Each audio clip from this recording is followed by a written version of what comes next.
Salut les poulpes, bienvenue pour cette nouvelle vidéo du blog Récifal. On commence tout de suite. Comment passer de ça à ça? Et oui. Générique, 3 secondes. On se retrouve tout de suite après.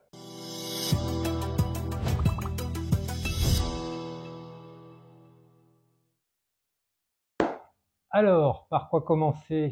C'est pas évident forcément. On peut commencer par le fait que j'ai pas fait de vidéo depuis un an. À partir du moment où le bac n'allait pas bien, c'était pas très motivant de faire des vidéos sur le Récifal. Surtout que le problème sur le bac a été assez long et assez difficile à gérer. Bon, il faut dire aussi que cette reprise de vidéo, ça va être un petit peu à l'arrache. J'ai pas super planifié cette vidéo, mais je me rends compte que plus je planifie, moins je fais de vidéos. Donc à partir de là, c'est pas évident. Aujourd'hui, c'est la reprise, on y va, on verra bien. Alors, je vais essayer d'expliquer le problème simplement, même s'il y a énormément de paramètres qui rentrent en compte et du coup, très difficile de faire le tour. Pour faire simple, on va dire que le bac, depuis plusieurs années, ne se porte pas très bien. On ne peut pas dire que j'ai de gros problèmes dessus, mais moi qui le vois tous les jours, il y a certains coraux qui ne se portent pas bien. Par exemple, si on prend des coraux faciles comme du Pachyclavularia, le pachy ne tient pas dans ce bac. Après, j'ai d'autres coraux qui ne tiennent pas non plus. C'est peut-être pour d'autres raisons, mais le pachy et d'autres coraux réputés faciles ne tiennent pas dans ce bac. Pour autant, certains coraux beaucoup plus difficiles se portent parfaitement bien et ne posent aucun problème de croissance ou quoi que ce soit. D'ailleurs, en parlant de croissance, j'ai un sérieux problème de croissance depuis quelques années, enfin depuis quelques mois en fait, si on part comme ça. Je suis sur une croissance qui est quasiment nulle ou très ralentie sur certaines espèces. Donc le problème principal de ce bac se situe au niveau des nutriments. Forcément, mettre beaucoup de coraux et beaucoup de poissons, dont certains qui sont très gros, c'est pas forcément le meilleur choix. Et ça, on peut le voir en fait sur le long terme. Puisque ce bac a déjà 12 ans, et même si les premières années se sont très bien passées, on voit bien que sur le long terme, c'est assez difficile de gérer les nutriments avec autant de poissons. Au niveau des paramètres, je vais en faire bondir plus d'un parce que j'ai beaucoup de nitrates et beaucoup de phosphate, comme vous pouvez vous en douter. Au niveau des taux, on est sur des taux qui peuvent varier au niveau des phosphates entre 0,20, 0,40, voire même 0,80 il y a peu de temps. Et au niveau des nitrates, ça peut aller entre 40 et plus de 100. Allez, carrément, on est parti.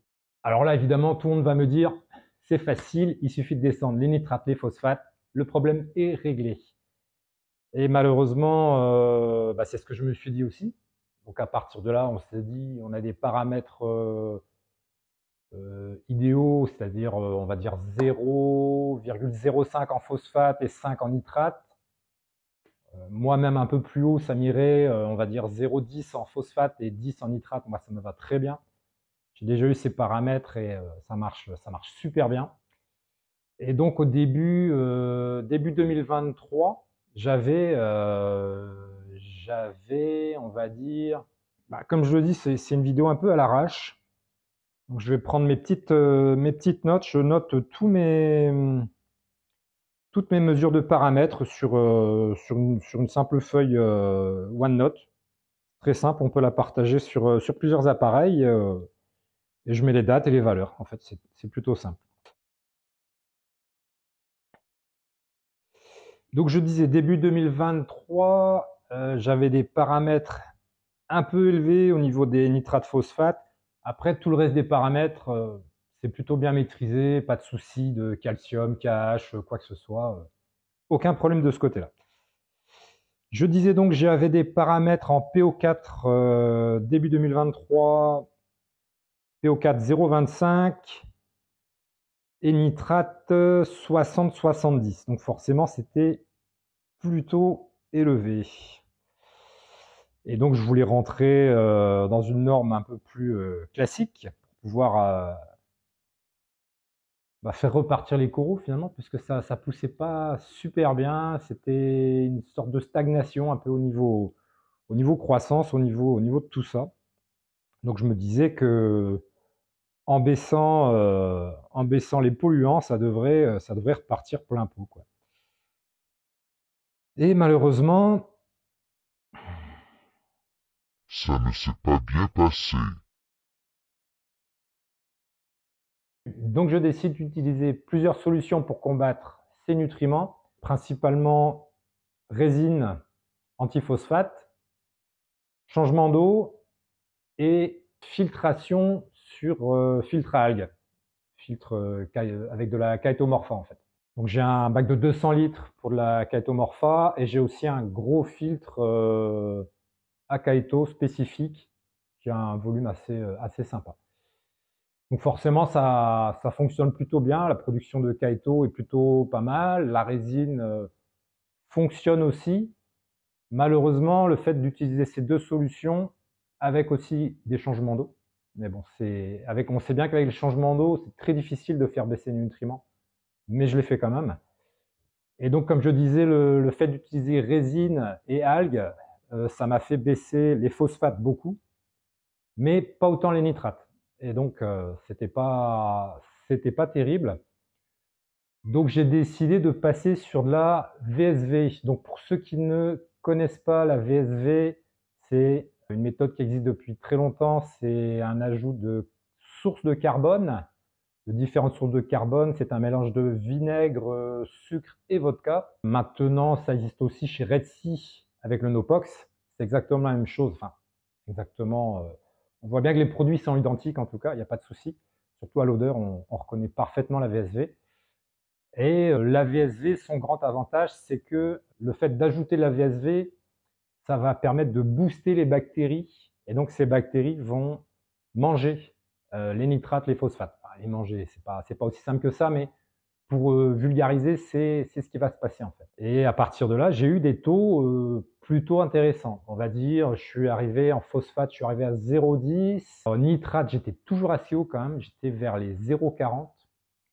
Et donc ça s'est fait plutôt progressivement, on va dire au mois de mars jusqu'à fin mars en fait, on est arrivé à ces taux-là. Donc ça a mis 3 mois quand même pour arriver à des taux assez corrects, enfin, ou du moins plus corrects que ce que j'avais avant.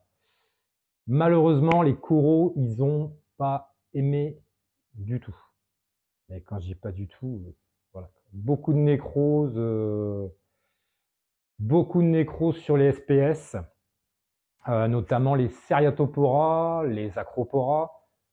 J'ai perdu beaucoup de souches, des Hystrix, du Cambrum, mais complètement, hein, nécrosé entièrement. Après, c'était pas de la RTN, hein, c'était de la STN, donc c'était plutôt lent, mais par contre impossible de juguler la nécrose. J'ai essayé par des bains de bétadine ou par du bouturage, c'était même pas la peine. Mais j'ai aussi perdu d'autres coraux comme certains coraux mous, un beau sarcophyton de polype vert qui a fondu en quelques jours. J'ai perdu aussi pas mal de LPS, Lobophilia, Symphilia, Euphilia, qui ont pareil, qui ont fait des nécroses plutôt lentes, mais clairement impossible à stopper aussi. Et donc, malheureusement, je me suis retrouvé au mois de juillet avec beaucoup de coraux morts finalement, quoi. Clairement, faut pas se le cacher, hein. Ça n'a pas été un crash, ça a été une descente aux enfers quasiment, quoi, pour le bac. Alors évidemment, à ce moment-là, une fois qu'on a perdu une grande partie des coraux, euh, difficile à dire combien j'ai perdu, peut-être la moitié des coraux du bac. La fameuse question, qu'est-ce qu'on fait? Soit on arrête tout, ce qui était possible, hein. Ça faisait plus de 20 ans que je faisais du récifal. Je ne vais pas dire que j'avais fait le tour, mais je savais à peu près comment ça marchait. Soit on fait l'entretien minimum et puis on attend que ça passe. Finalement, j'ai pris la deuxième solution. Pas du genre à abandonner comme ça. Ça n'a pas été facile, hein, mais On a continué. J'ai continué parce que je suis tout seul, hein, il n'y a pas de personne. Et donc, j'ai pris la décision de continuer, même si c'est pas facile. Bon après, quelles sont les hypothèses plausibles pour ce demi-crash? Parce que bon, finalement, c'est pas un vrai crash, mais il y a quand même eu pas mal de casses. Et finalement, il y a pas mal d'hypothèses qui sont plausibles. Alors, quand j'ai cherché des solutions à ce problème, on m'a proposé différentes théories qui étaient toutes forcément intéressantes puisqu'il fallait les explorer.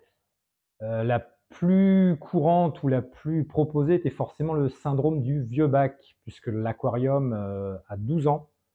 Donc on est sur quelque chose qui est déjà bien âgé, surtout que les pierres viennent de plusieurs bacs que j'avais déjà fait avant. On va dire que les premières pierres datent de 2001, sachant qu'on est en 2024, voilà, le vieux bac. Et la théorie, c'est que ces pierres, ces vieilles pierres ne seraient plus aussi efficaces pour la dénitrification, pour le système berlinois en fait, pour l'épuration de l'eau du bac.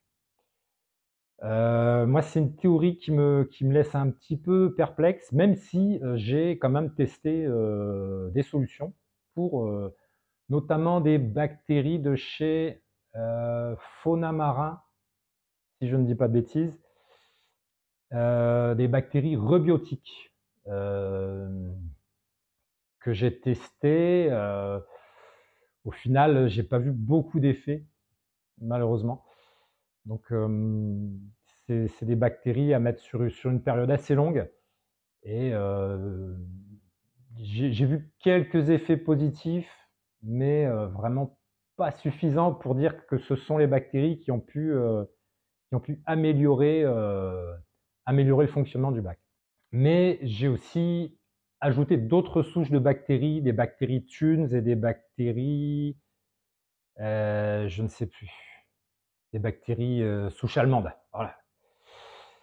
Sans effet visible, malheureusement.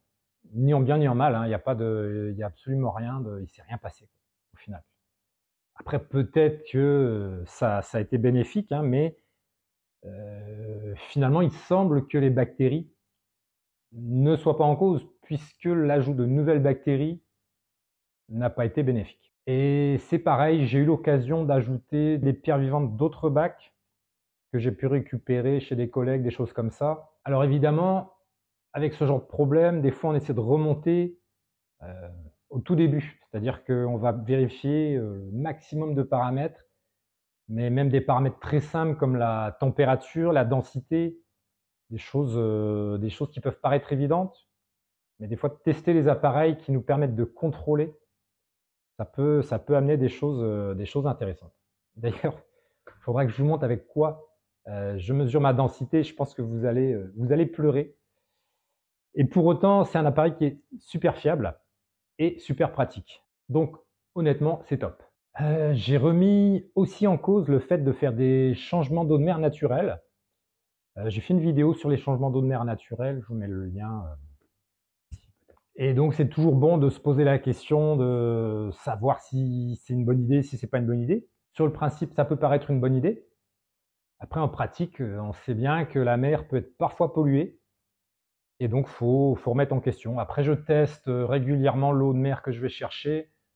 J'ai toujours des paramètres, franchement, mieux qu'une eau de mer reconstituée au robinet, avec des nitrates en très très faible quantité. Je dois être à 2, je crois, en nitrate ou même 0 des fois. Ça dépend. Et en phosphate, souvent c'est indécelable. Donc au niveau de la qualité de l'eau de mer, on peut penser qu'il n'y a pas trop de problème. Mais pour autant, j'ai fait le test de passer quelques dizaines de kilos de sel synthétique, de repartir en eau de mer synthétique sur une durée de 2 mois, je crois à peu près. Donc j'ai passé beaucoup. Parce que finalement, je fais pas mal. Quand je fais des changements d'eau, je fais des changements entre 500 et 1000 litres. Donc forcément, les sauts de sel, ça part très vite. Je fais des changements d'eau entre 500 et 1000 et je disais, en fait, le bac principal fait 2300 litres, Mais le système complet, avec tout ce qui est au sous-sol, on a 3600 litres dans l'ensemble. Donc forcément, 1000 litres d'eau de mer, finalement, ça fait pas tant que ça. Même si ça reste des bons changements d'eau. Et donc la piste du sel n'a pas été non plus très concluante, pas de changement. Rien de... si vraiment je devais dire quelque chose, je dirais même moins bien, mais bon, pas forcément. Et non, au niveau des paramètres, rien de mieux, rien de pire, la même chose, quoi, globalement. Après, on peut pas éliminer une pollution ponctuelle qui serait venue polluer le bac, mais malgré tout, j'ai refait des changements d'eau derrière et sans beaucoup d'effets positifs. Donc, alors, on sait aussi que, on parlait de bactéries tout à l'heure, donc j'ai ajouté des bactéries, mais il y a aussi l'hypothèse des bactéries pathogènes. Bon, après, je vais pas vous faire un cours là-dessus, je suis pas calé du tout, mais globalement, c'est des mauvaises bactéries finalement qui seraient venues s'installer et causer ces nécroses sur le long terme. Après, c'est un peu aussi la solution de facilité de dire c'est pas de ma faute et c'est les bactéries. Mais bon, ça doit être ça.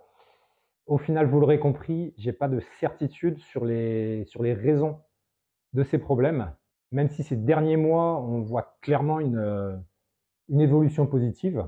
On va dire que le bac est plutôt bien reparti depuis le mois d'octobre. Ça met du temps, mais ça repart tranquillement. Bon, il manque sûrement plein d'infos, j'ai sûrement dit plein de bêtises aussi. N'hésitez pas à me laisser des commentaires pour en discuter. Au niveau des prochaines vidéos, j'étais en préparation l'année dernière sur une vidéo au niveau des poissons. Elle est presque finie. J'avais aussi une vidéo en cours sur les coraux. Là, c'est un peu plus compliqué. Je ne sais pas trop comment on va faire. Je sais pas trop. Et sinon, une info pour les Bretons, le Brest Armor Aquariophilie Club organise pour ses 45 ans une porte ouverte le 13 avril. J'espère vous y voir nombreux. Voilà, j'espère que cette vidéo vous aura plu. N'hésitez pas à me laisser un petit pouce, à vous abonner ou à partager. Ça fait toujours plaisir. Vous pouvez retrouver certains liens juste en dessous de la vidéo, dans les notes de la vidéo. Allez, salut, à bientôt!